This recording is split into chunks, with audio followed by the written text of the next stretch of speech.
How's it going, everyone? Coming at you today with another video. And today, guys, what I did was actually top 8ing my first regional. So this is really awesome because there's been a lot of time in COVID where I've been prepping up and feeling really good about playing and really good about the meta, but not being able to show off. And so going to my first regional back feels amazing to actually get top 8. It was a really tough tournament and played against a lot of really tough matchups. So I'm very excited to be able to bring you the 60 card striker pile that I've been talking about. I've been theorying this deck for like a month now.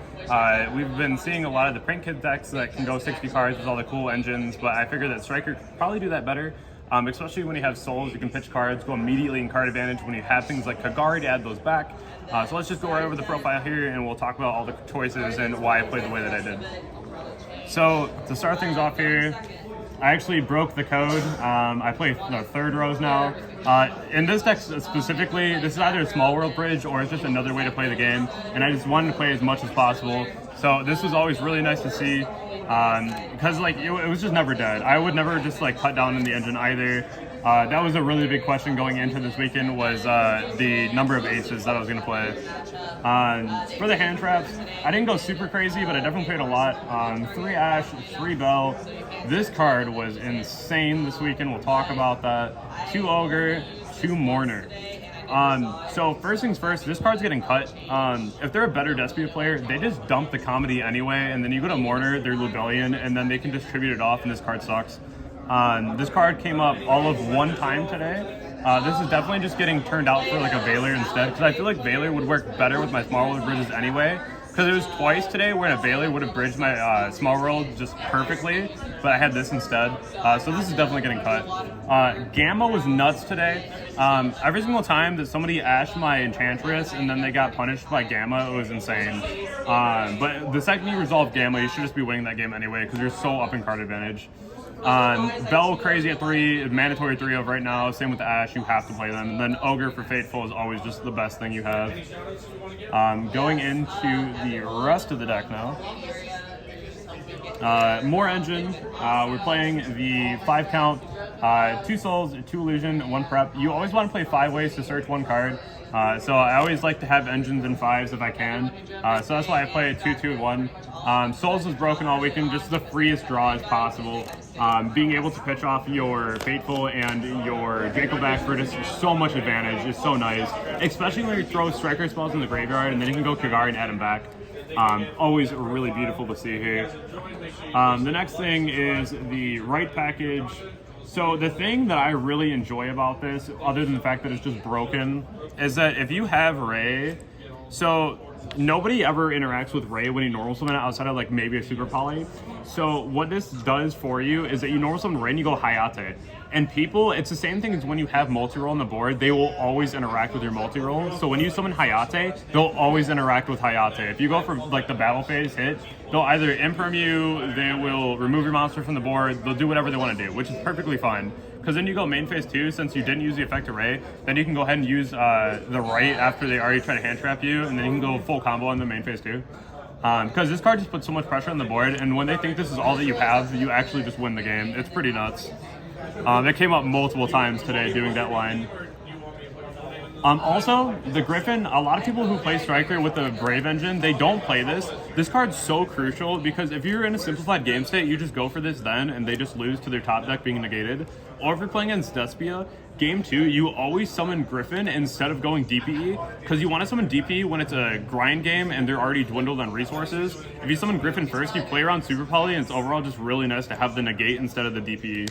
So that's a really good way. I lost 80% of my game 1s today and had to reverse 2 everyone, which was pretty nuts. My sideboard's pretty insane though for that, so I'll talk about that when we get there as well.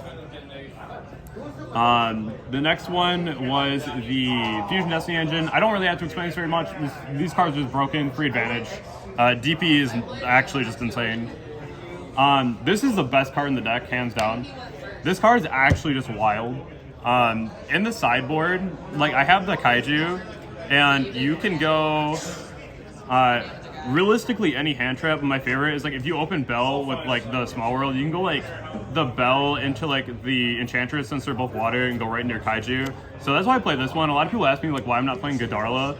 I just feel like this one's just better, and plus we don't really care about the win barrier statue anyway. But Small World literally just gets you into anything. I beat Despia so many times today because I just searched Ash on top of my full combo and they just couldn't play the game.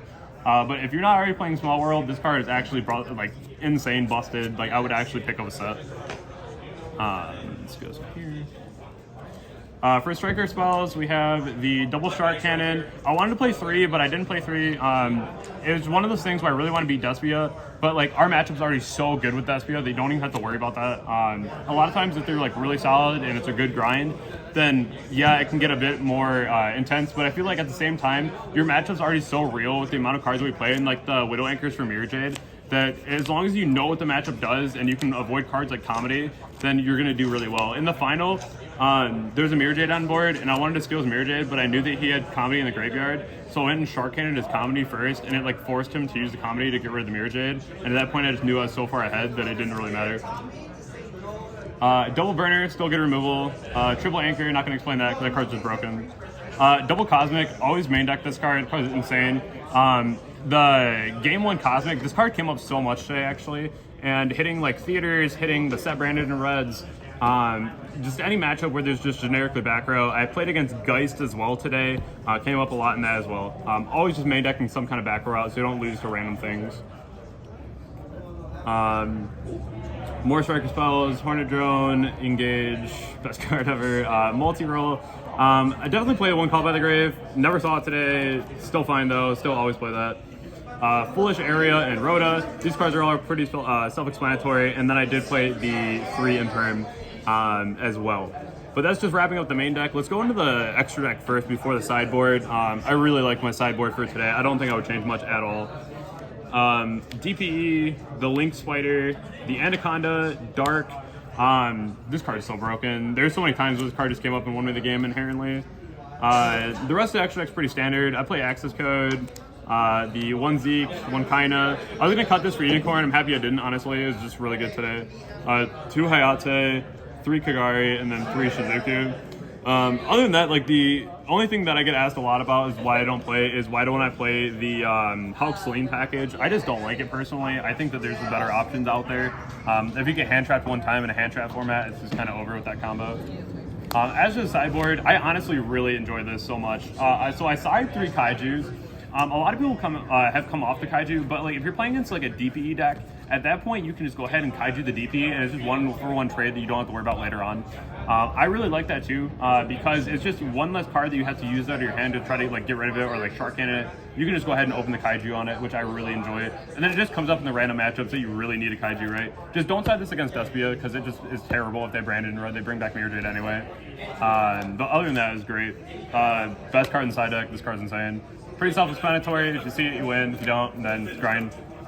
Also goated card, Pankratops. Came in one time, used it one time, was the most insane card and won me my round 9, sorry. But really, really nice. Always would side that card still. 3 Twister, 1 of the Harpy. Pretty self-explanatory. 1 of the Mind Control, did not see it at all, but I wanted 3 hard going second cards, so I put these 3 in, which I think is really proper in Striker, because like you can already play going second. If you have that 1 of power card in your hand on top of everything else, you just win. The card that won me like literally almost all my games when I had to go first was this card right here. The card's insane. It is what it is, you know. A lot of times if you have the way to out the Draco back, or you don't let them get the token on the board, you just auto win with this card. I sat on this card for like 4 turns and just had enough gas to kill my opponent. But every single time I saw this card, I won, which is pretty crazy. I would not main deck that, but like keeping them inside is super clean. Overall, I just want to give a big shout out to the homie Austin Smothers here. He was the car ride here, and it's just been a lot of testing and going ups and downs with the list, and it's someone who really helped me to keep my cool and come in here and do really well today and just kind of keep a level head throughout everything. Like even if you lost one game, you know, like you're still going strong. Shout out to everyone at Refined Gaming. Refined Gaming is such a wonderful place to be with all the cool people, and really being able to get good play testing in, and all the homies, the Discord, the YouTube. I appreciate all of you guys. I give out a lot of information to help you on the daily basis, but at the same time, you guys help me too to get better and help me be as good as I can at the game for you guys. But I do appreciate it, and hope that you guys all enjoy the deck profile, because we're just going to go into Columbus next week and hopefully doing the same thing.